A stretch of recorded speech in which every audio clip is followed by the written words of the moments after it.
Open up the pages of any home decor magazine these days, and it would appear those deep, rich oak cabinets are out, replaced with bright white kitchens, cabinets, bathrooms, and beyond. But designer Lauren Oviatt says it's those wood tones that actually add warmth, depth, and allow you to create a space that feels styled without looking too perfectly planned. So our question today, Lauren, then, what's the current way to work in wood? Well, it's accessories. It's those little details, because we still predominantly really want to live light, bright, airy, maybe not coastal in this region, but those lighter spaces. So with accessories and those smaller details, it's really fabulous. So that you have to reach for it then. You have to work for it, because the built-in cabinets aren't necessarily that rich wood tone anymore. Right, exactly. So, I mean, there's so many different ways we can do it. We kind of pinpointed 5 today that I'm excited to get into. First on your list, architectural features. So this kind of speaks to the idea that you don't have to do a huge remodel or overhaul, but you're saying you can add those interesting details. Yeah, so in any project I begin, we always start by going bare bones and looking at how we can enhance the space really before you're buying any furniture, which is really interesting. So we're looking at some pictures of beams, ceiling beams. You don't have to get that fancy. Some of these rooms are just absolutely gorgeous.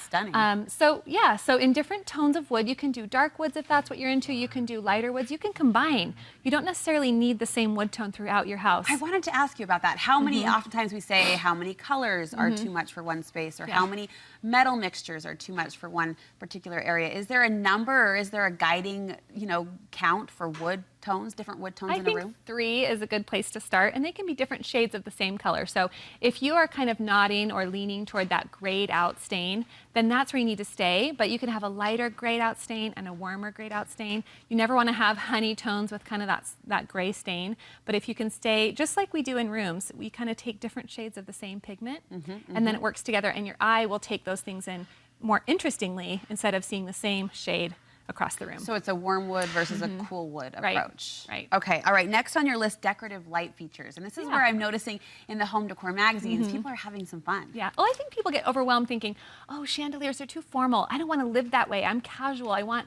to reflect my style. And so wood chandeliers and these beautiful decorative fixtures we're showing you are a perfect way of doing that. They always feel more casual, but they can feel really sort of European and a little bit more antique.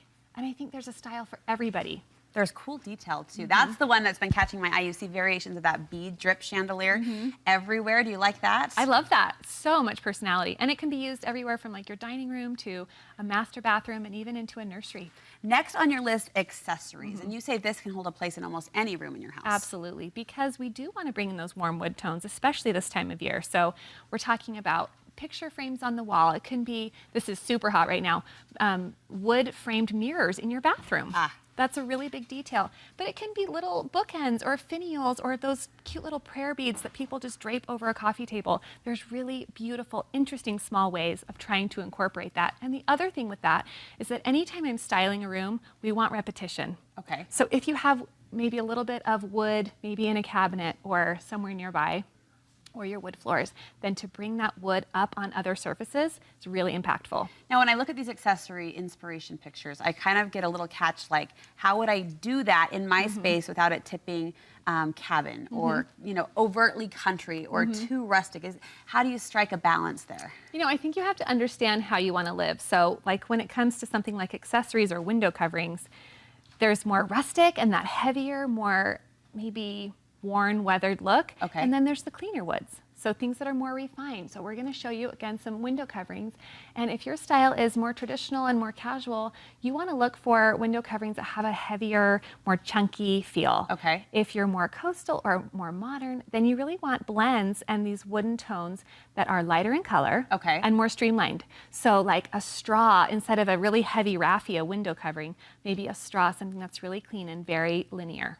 Now, we talked about how oak cabinets have kind of seen their day for the moment. I have no doubt we'll see them again for those who are hanging on to that look and love it.